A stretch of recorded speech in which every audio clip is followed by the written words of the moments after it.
Hozirda migratsiya bo'yicha yangi ma'lumotlar va yangiliklar mavjud. Yangiliklardan qolib ketmaslik uchun ushbu ma'lumotni oxirigacha yaxshilab tushunib tinglang.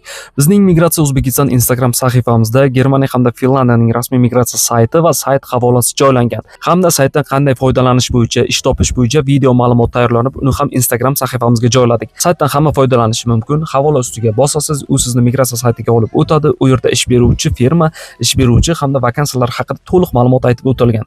Xo'p, ish beruvchi firma falonchi yildan beri xizmat ko'rsatib keladi. Mana shuncha ishchi xodim ishlab kelmoqda. Ushbu firma mamlakatimizning mana shu yerida joylashgan. Hamda vakansiyada ham to'liq ma'lumot aytib o'tiladi. Bizga mana shu soha bo'yicha ishchi nomzod kerak. 20 yoshdan 55 yoshgacha bo'lgan ayol va erkaklar chet tilini kamida suhbat darajasida bilishi shart. Oldin yuqumli kasallikka chalinmagan hamda jinoiy sudlanmagan bo'lishi lozim. Yana qo'shimcha chet tilini bilishi, staj va malaka yuqori bo'lishi ustunlik beradi. Agarda ushbu talabga mos kelsangiz, bizga murojaat qiling deb vakansiya hamda vakansiyaning pastida WhatsApp hamda email pochtalarini qoldirishadi. Sizga vakansiya ma'qul kelsa, ushbu ish beruvchi WhatsAppga kirib hujjatlaringizni yuborib qo'yishingiz kerak bo'ladi. Hujjatlaringizni ingliz tilida rezyume deb ataladi va unda quyidagilar kirishi kerak bo'ladi. Men falonchi, mana shu mamlakat fuqarosiman, mana shu yoshdaman, ushbu kasb egasiman, ma'lumotim o'rta yoki oliy, ish tajribam bor, mana shu chet tilini bilaman, mana bu mamlakat yoki korxonada mana shuncha yildan buyon ishlab kelmoqdaman. Agarda sizda chet tili sertifikati va haydovchilik guvohnomasi bo'lsa, uni ham yuborib qo'yasiz va ish jarayoningizdan 10 ta fotolavhani ham yuborib qo'yishingiz kerak bo'ladi. Mana shu hujjatlar to'plamasi ingliz tilida rezyume deb ataladi.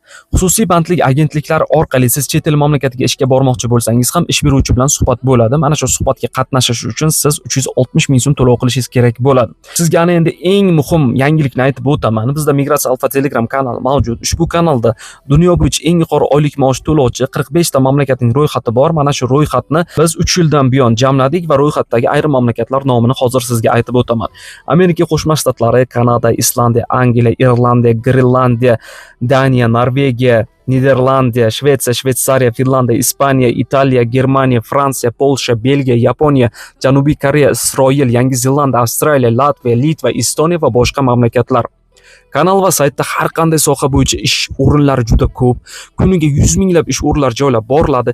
Chet tilini biladiganlar uchun ayni muddao, til bilmaydiganlar uchun bepul 8 ta chet tili bo'yicha kurslarimiz mavjud. Saytga kirib bir kunning o'zida istaganingizcha ish beruvchiga hujjatlaringizni yuborishingiz mumkin bo'ladi va ish beruvchidan bir hafta oralig'ida javob keladi.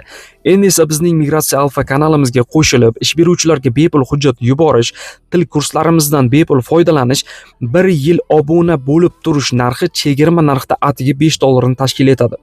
Ayrim firmalar ushbu saytlardan foydalanishni bilganligi uchun sizni hujjatingizni ish beruvchiga yuborib beraman deb $200 olishadi va buni birinchi